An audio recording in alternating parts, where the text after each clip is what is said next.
रहमानिर्रहीम अल्लाहुम्मा सल्लि अला मुहम्मदिन व अला आलि मुहम्मदिन व बारिक वसल्लम। नाज़रीन व सामीन, उम्मीद करता हूँ कि आप सब खैरियत से होंगे। आज हम बात करेंगे मैक्स स्कॉलरशिप के बारे, जो कि जापानीज़ गवर्नमेंट की तरफ से होता है। पहले भी मैं इस पे वीडियोज़ बना चुका हूँ काफ़ी, तो मेरे काफ़ी स्टूडेंट्स भी मुझसे पूछ रहे थे। कुछ पर्सनल मसरूफियात की वजह से मैं काफ़ी दिन जो है ना वीडियो नहीं बना सका।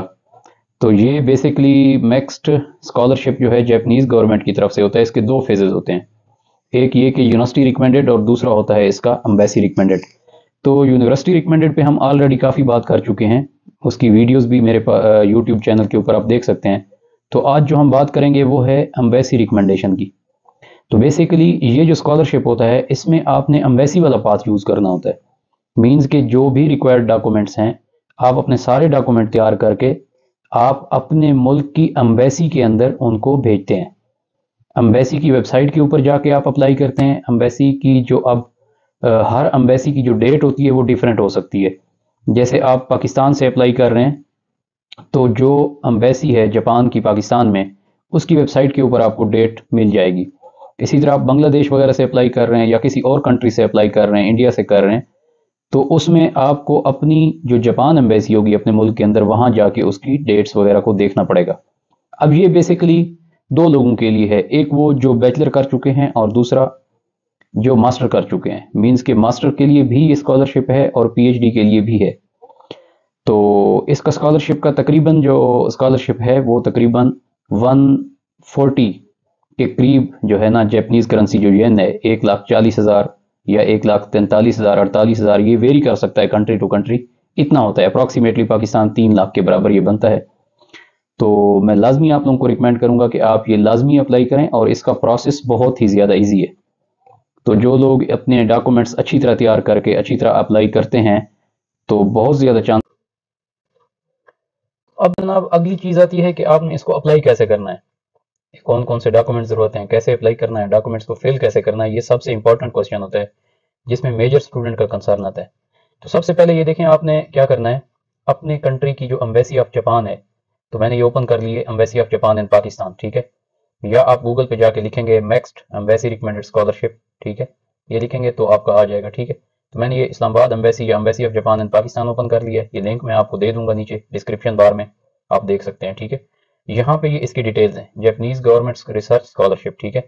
Application for Max research scholarship for 2025 are now open. अब ये देखें लिखा हुआ आ रहा है, और इसकी अप्रॉक्सीमेट जो डेडलाइन है वो क्या है, 10 मई है। तो ये एक हफ्ते का भी काम नहीं है, आप इसको इजीली प्रिपेयर करके डॉक्यूमेंट्स वगैरह जमा करा सकते हैं, ठीक है। अब उन्होंने लिखा हुआ है कि जब आप डॉक्यूमेंट्स हमें भेजते हैं तो हमारे पास काफ़ी एप्लीकेशन रिसीव होती हैं, जिसकी वजह से हम हर एक बंदे को रिप्लाई नहीं कर सकते, ठीक है। तो आपका काम है डॉक्यूमेंट भेज देना। अब कौन कौन से डॉक्यूमेंट हैं, कैसे फिल करना है, कैसे भेजने हैं, ये डॉक्यूमेंट्स हैं, ठीक है। Following documents are required, it should be submitted before deadline. Marksheet, application form, research plan, attested copy of degree. अब ये मैं आपको बता देता हूँ कैसे करना है, इसको फिल कैसे करना है, इसको फिल कैसे करना है। ये जस्ट सिंपल एप्लीकेशन फॉर्म है, रिसर्च प्लान हो गया, अटेस्टेड कॉपी ऑफ। अब ये इसमें अमूमी स्टूडेंट गलती करते हैं, ये अटेस्टेड कॉपी जो है आप किसी भी गजेटेड ऑफिसर से भी अटेस्ट करा सकते हैं।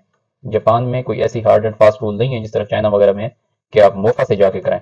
तो आप डॉक्यूमेंट्स अपने किसी प्रोफेसर या किसी गजेटेड ऑफिसर से इसको अटेस्टेशन करा सकते हैं, ठीक हो गया। अब attestation by the respective university is mandatory if selected, ठीक है। अब वो कह रहे हैं applicant must submit following document according to her academic background. पहली चीज, applicant who have already graduated from university under graduate. अब जो अंडर ग्रेजुएट जिसने कर लिया है, ठीक है, उसको चाहिए कि वो ट्रांसक्रिप्ट अपने जमा कराए, ठीक है। Who have already completed degree at graduate school, completed transcript of both.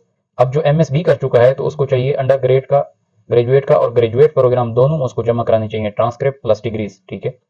Applicant who are pursuing an undergraduate degree, let's suppose किसी का 7वां सेमेस्टर है, an academic transcript that cover from year of enrollment to term for which grade have been determined time of application. मतलब ये कि आप कोई student 8वें semester में है तो वो भी अप्लाई कर सकता है पिछले ट्रांसक्रिप्ट अपने साथ लगा के, ठीक हो गया।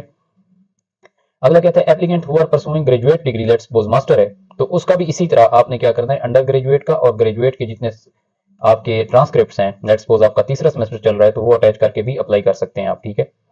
अगली चीज, attested copy of certification of graduation. अब ये है आपके पास आपकी डिग्री, सर्टिफिकेशन ऑफ ग्रेजुएशन, ये सर्टिफिकेशन कहते हैं डिग्री को, ठीक है। वो ट्रांसक्रिप्ट थे आपके, और ये क्या है, ये आपके सर्टिफिकेशन। अब यही बात उसने बताई हुई है कि अंडर ग्रेजुएट की डिग्री या एमएससी कर चुके हैं तो वो डिग्री आपकी अटेस्टेड। अगली चीज है रिकमेंडेशन लेटर।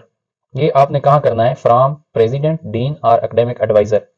अब ये प्रेसिडेंट जिसको आप कह सकते हैं अपने जापान में प्रेसिडेंट कहते हैं, वाइस चांसलर जो होता है आप उसको कह सकते हैं, ठीक है। या आपके डिपार्टमेंट में अगर डीन है या चेयरमैन है या हेड ऑफ डिपार्टमेंट है वो ज्यादा बेहतर है। अदरवाइज आप अपने एकेडमिक सुपरवाइजर से भी रिकमेंडेशन लेटर बनवा सकते हैं, जो आपका सुपरवाइजर है बीएससी या एमएससी में। उसके बाद है एब्स्ट्रैक्ट ऑफ थीसिस। जो आपका एब्स्ट्रैक्ट था, लेट्स सपोज बीएससी में जो आपने एफवाईपी जिसे कहते हैं आपने किया है, जो रिसर्च की है, उसका ब्रीफ एब्स्ट्रैक्ट, ठीक हो गया। और recommendation letter from present employer. अगर आप बीएससी कर चुके हैं या एमएससी कर चुके हैं या कहीं जॉब कर रहे हैं, तो जहां पे आप जॉब कर रहे हैं, जिस फर्म में जॉब कर रहे हैं, उस एम्प्लॉयर से वो आपने लगा देना है इफ एप्लीकेबल, ठीक है। It means it's not so much mandatory. अब ये लिखा हुआ है here are answers to some common queries, submitted document will not be return. जो आप जमा कराएंगे वो वापस नहीं किए जाएंगे। एप्लीकेशन जो है वो क्या है आपकी अनस्टेपल्ड होनी चाहिए विद ओनली पेपर क्लिप के साथ, मतलब आप उसको वो ना करें A4 साइज पे प्रिंट लेके स्टेपलर ना लगाएं। Certificate and document other than mention above will not be considered. इनके अलावा आप जो कोई डॉक्यूमेंट भेजते हैं उनको कंसीडर नहीं करेंगे। डेफिनेटली आप इतना ज्यादा पलंदा बना के ना भेजें, क्योंकि उनके पास टाइम नहीं होता। जो ये चीजें मांगी हुई हैं वही भेजनी है आपने, ठीक है। तो ये तो बहुत आसान हो गई। सबसे पहले रिकमेंडेशन लेटर अपने प्रोफेसर से बनवा लें, ठीक है। एब्स्ट्रैक्ट आपके पास ऑलरेडी होगा, 2 नंबर हो गया। तीसरे नंबर पे क्या हो गया आपके पास? रिकमेंडेशन लेटर एम्प्लॉयर का हो गया, ठीक हो गया। 5वें नंबर पे क्या होगी? ये आपकी जो डिग्रीज हो गई, आपके ट्रांसक्रिप्ट हो गए, ठीक हो गया। और ये वो चीजें हैं, 5 चीजें जो आपके पास ऑलरेडी हैं, आपके ट्रांसक्रिप्ट, आपकी डिग्रीज, और अगली चीज हो गई आपके रिकमेंडेशन लेटर, एब्स्ट्रैक्ट।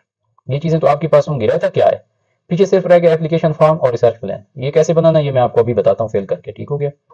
यहाँ पे वो कहते हैं जाएंगे तो सबमिटिंग डॉक्यूमेंट्स की लिस्ट आ जाएगी। मैंने इस पे क्लिक किया तो मेरे पास ये पेज ओपन हो गया, ठीक है। ये आप इसको पढ़ लेंगे, वीडियो बहुत लेंथी हो जाएगी। ये गाइडलाइंस है उसकी। ये क्या है? Application guideline for student in English है, ये जापानीज में है। ये है एप्लीकेशन फॉर्म 2025 जो आपने फिल करके भेजना है। ये है प्लेसमेंट फॉर्म। ये है field of study and research plan. ये है सर्टिफिकेट ऑफ हेल्थ। ये है रिकमेंडेशन लेटर। रिकमेंडेशन लेटर ये सारे 1 by 1 मैं बताता हूँ। ये एप्लीकेशन फॉर्म पे हमने क्लिक किया तो ये फॉर्म हमारे पास ओपन हो गया। इसको कैसे करना है? ये आपका अपना पर्सनल डेटा से रेलिवेंट है, ठीक हो गया। कि आपने अपना नेम इधर पुट किया, अपना जेंडर, अपनी नेशनैलिटी, ये सारा आप पुट करते हैं। डेट ऑफ बर्थ, अपना एड्रेस। आप इसको पेंसिल से भी कर सकते हैं, लैपटॉप में इसको, इसमें कंप्यूटर वर्जन में भी इसको आप फिल कर सकते हैं, सॉफ्ट कॉपी में। बाद में उसको प्रिंट लेके नीचे साइन कर सकते हैं, ठीक है। ये सारा आपका पर्सनल है, ये आपने अपने बारे में बताना है। इसमें कोई चीज भी ऐसी नहीं है जो मुश्किल हो, ठीक है। वो आपसे पर्सनल चीजें पूछ रहा है, जिसमें आपको लगता है कि मुझे लिखना चाहिए तो आप इसमें लिख देंगे। इसमें कोई चीज मुश्किल नहीं है, ठीक है। ये देखें, have you ever been awarded Japanese scholarship. आपको पहले मिला है, नहीं मिला? नहीं मिला तो नो कर देंगे। अगर यस है तो फिर उसको लिखेंगे, अगर नो है तो इसको खाली रहने देंगे, ठीक है। अब ये सारा आप इसको फिल करते आएंगे, ठीक है। ये कोई मुश्किल नहीं है, बहुत आसान है। यहाँ पे आप एक चीज आती है प्राइमरी, लोअर सेकेंडरी, अपर सेकेंडरी, टर्शरी, और ये हायर एजुकेशन, और ये टर्शरी हायर एजुकेशन। अब एट द एंड आपने ये करना है कि आपकी जो टोटल नंबर ऑफ एजुकेशन है वो काउंट करनी है। अब हम इसमें एक गलती करते हैं, क्योंकि पाकिस्तान के अंदर मिडिल तक जो 8वीं क्लास तक के जो ईयर होते हैं उसमें कोई खास ना सर्टिफिकेट होता है, ना डेट स्टार्ट होती है, ना डेट एंड वाला कोई खास स्पेसिफिक डेट होती है। तो आपने अपने हिसाब से सेट कर लेना है कि आपने 2 साल मैट्रिक में लगाए तो मैट्रिक वाले आपके पास ट्रांसक्रिप्ट के ऊपर या रिजल्ट कार्ड के ऊपर डेट्स मेंशन होंगी। एफएससी के 2 साल हो गए, 4 साल आपके यूनिवर्सिटी ग्रेजुएशन के हो गए, तो ये हो गए आपके कितने? 8 साल हो गए। मीन्स 8 क्लासें पीछे हो गई आपकी, मतलब पहली क्लास से लेके 8वीं क्लास तक वो हो गए आपके 8 ईयर, ठीक है। उसके बाद matric 2 year, FSc 2 year, graduation 4 year. तो total number of year at the end आपके 16 ईयर होने चाहिए। 16 से लेस ना हो, 1-2 महीने ऊपर हो जाए, इट्स नो इशू, ठीक हो गया। अब ये देखें यहाँ पे उसने लिखा हुआ है ये बैचलर लेवल है, ठीक है। टर्शरी हायर लेवल मतलब अंडर ग्रेजुएट हो गई है। ये आपकी मास्टर लेवल है यहाँ पे, ठीक है। ये अंडर ग्रेजुएट हो गई। यहाँ पे अपर सेकेंडरी में या सीनियर हाई स्कूल में आप एफएससी मेंशन कर दें। लोअर सेकेंडरी में आप मैट्रिक लिख दें। प्राइमरी एजुकेशन एलिमेंट्री में 1 से लेके 8 तक, ठीक है। ये आपके हो गए पहली क्लास से लेके 8वीं तक, ठीक है। ये कौन से हो गए? 8 साल। ये कौन से हो गए आपके? मैट्रिक के 2 साल, एफएससी के 2 साल, ये आपके बैचलर के 4 साल। तो ये आपके टोटल कितने बन गए एट द एंड? आप इसमें 16 कर दें। आप समझ आ रही है बात, ठीक है। फील्ड ऑफ स्पेशलाइजेशन आपका क्या था पास्ट में? अब वो कहता है be detailed and specific as possible. अब आपने ये करना है, ये जगह देखें बहुत कम है, देना है यहाँ पे स्पेसिफिक। अब आपने let's suppose BSc civil engineering, ठीक है, जो भी आपकी डिग्री थी आपने वो मेंशन कर देना है। यहाँ पे बीएससी आपने लिख दिया, सिविल इंजीनियरिंग लेट्स सपोज आपकी अगर सिविल थी, ठीक है, तो नीचे आप लिख दें सब्जेक्ट्स कौन कौन से पढ़े हैं आप अपने, ठीक है। जो इंपॉर्टेंट सब्जेक्ट थे वो लिख दें यहाँ पे। यहाँ पे आप अपना थीसिस टाइटल लिख दें, ठीक है, तो ये यहाँ पे आप थीसिस टाइटल या ब्रीफ उसके बारे में बता दें। स्टेट द टाइटल और subject of books and this author bye applicant. अगर आपने कोई चीज़ लिखी है, पब्लिश किया है डेटा, तो वो लिख दें, उसकी डेट लिख दें यहाँ पे। अगर नहीं है तो आप सिंपल यहाँ पे NA लिख दें। ठीक हो गया। अब ये first code you plan to take Japan, अब ये आप किस लिए जा रहे हैं वहाँ पे, मास्टर डिग्री के लिए जा रहे हैं, डॉक्टरल के लिए जा रहे हैं, तो आप इसको मास्टर के लिए जा रहे हैं तो ये लिखेंगे, डॉक्टरल के लिए जा रहे हैं तो इसको टेक करेंगे। अराइवल कौन सी होगी आपकी, preferred month of arrival in Japan. अब बेसिकली अप्रैल भी है, अक्टूबर भी इनटेक है, तो आप अभी अप्लाई कर रहे हैं अप्रैल में, मई जून में इसकी वो होगी, जो पहला बैच स्टार्ट होगा अभी ये वाला स्टार्ट होगा। ठीक है, या ये भी कर सकते हैं both A and B are acceptable. ठीक है, मतलब जिसमें यूनिवर्सिटी मुझे जल्दी बुला लें तो आप इसको टेक कर दें। ठीक हो गया। अगली चीज वो कहता है term you wish to study in Japan. अब अपॉन कंप्लीशन, अगर आप मास्टर करने जा रहे हैं तो लिख दें कि मैं completion up to completion of master degree या up to completion of doctoral degree. ठीक है। Do you have current job, ठीक है, करंटली जॉब आपकी है, तो ये आपने पर्सनल चीजें हैं, एक्सपीरियंस है, कहाँ जॉब करें, कब से जॉब करें। Motivation for studying in Japan, ये आप खुद लिखेंगे, आप गूगल से हेल्प ले सकते हैं, आपकी क्या मोटिवेशन है आप खुद लिखें इसको। इसमें मैं आपको रिकमेंड करूंगा, आपने चैट जीपीटी की हेल्प नहीं लेनी, वो रिजेक्ट कर देते हैं एप्लीकेशन को। आप आइडिया ले सकते हैं लेकिन उसको रिफ्रेश करके खुद लिखें, कौन सी आपका क्या इंटरेस्ट था, किस चीज ने आपको मजबूर किया है कि आप जापान में अप्लाई करें। तो जो आपके माइंड में चीजें आ रही हैं वो आप खुद लिखें। ठीक है। Where do you Japan as destination to study graduate program, अब ये भी आपने खुद लिखना है, ये जर्नल सा इसका जवाब है, ये आपने खुद लिखना है। ठीक है। मोटिवेशन क्या है, आप जापान की टेक्नोलॉजी के मशहूर है, या आप कह सकते हैं मेरे टीचर वहां से पढ़ के आए हैं, वो हमें पढ़ा रहे हैं, उनसे मैं बहुत इंप्रेस हुआ हूँ, जापान के बारे में मैंने बहुत सुना है, जापानीज लोगों के बारे में मैंने न्यूज़पेपर में, स्टडी में, सोशल मीडिया में बड़ा पढ़ा है, जापान की टेक्नोलॉजी मुझे बड़ा मुतासिर करती है, जापानीज यूनिवर्सिटियां मैंने देखी हैं, उनमें लैब्स अच्छी हैं, वेल डिवेलप हैं। ठीक है। जापानीज पीपल बहुत कर्टियस हैं, जो भी चीजें आपको आती हैं वो सच को पसंद करते हैं। ये जेनेरिक सा एक यहाँ पे पैराग्राफ आपने लिखना है, इसमें कोई मसला नहीं है, आप जो है ना कोशिश करें अपना लिखें। अच्छा, what kind of things do you think you can contribute to a Japan and your home country through experience. अब ये भी आपने खुद लिखना है कि आप जापान को क्या कंट्रीब्यूट कर सकते हैं और अपने होम कंट्री को क्या कर सकते हैं। डेफिनेटली आप कह सकते हैं मैं इस एरिया का एक्सपर्ट हूँ, तो जिस एरिया का मैं एक्सपर्ट हूँ या जिस चीज़ में मैंने डिग्री की है, तो जापान में ये प्रॉब्लम हो रहा है, तो मैं अगर वहाँ पे आता हूँ, उस एरिया में आके अगर मैं रिसर्च करता हूँ, लेट्स सपोज जैसा कि सिविल इंजीनियरिंग है, तो जापान में अर्थक्वेक ज्यादा आते हैं, तो मैं अर्थक्वेक में आके, मतलब आपने अपनी इंटरेस्ट को, अपने फील्ड ऑफ स्टडी को जापानी प्रॉब्लम से रिलेट करके ये शो करना है कि मैं उसमें स्टडी करूंगा, उसमें रिसर्च करूंगा, जापान के लिए सोल्यूशन करूंगा, और बाद में पाकिस्तान और जापान के दरमियान एक लिंकेज क्रिएट करूंगा। ठीक हो गया। तो लैंग्वेज एबिलिटी में अगर आपका ये बनता है तो इसमें आप एक्सीलेंट है तो 3 लिखते जाएं, सब में 2 लिखते जाएं, ये आपने खुद एवेलुएट करना है। जापानी आपको आती है, नहीं आती, नहीं आती तो खाली छोड़ दें। ठीक है। अब आपके फैमिली मेंबर कौन से होंगे, अगर आपकी फैमिली है, बेटी है, बेटे हैं, उनकी एज, नेशनलिटी, ये सारा लिखते हैं यहाँ पे। ठीक है। तो ये पर्सनल एप्लीकेशन फॉर्म था, यहाँ पे इसका आपने प्रिंट लेके, ठीक है, इसको डेट वगैरह डाल के आपने टोटल ये अपनी जो है ना डेट ऑफ एप्लीकेशन क्या है ये लिख के, तो ये आपने कर देना है। ठीक है। पहला एप्लीकेशन फॉर्म हो गया। दूसरी जो चीज़ है ये है प्लेसमेंट फॉर्म। अब यहाँ पे नेम लिखना है, जेंडर लिखना है, nationality, date of birth, field of study क्या होगा आपका, आप लेट्स सपोज कहते हैं बीएससी मैकेनिकल इंजीनियरिंग या एमएससी या पीएचडी। अब डिटेल्ड फील्ड ऑफ स्टडी क्या होगा, आप किस लैब में काम करेंगे, जैसे सिविल में स्ट्रक्चर भी है, इन्वायरमेंटल भी है, किस में जाएंगे। ठीक है। अब कौन सी यूनिवर्सिटी में आप जाना चाहते हैं, पहली चॉइस आपकी कौन सी है और उसमें डिपार्टमेंट कौन सा है, सुपरवाइजर कौन सा है, ये आपको देखना पड़ेगा। लेट्स सपोज आप साइतामा यूनिवर्सिटी पहली लिखते हैं।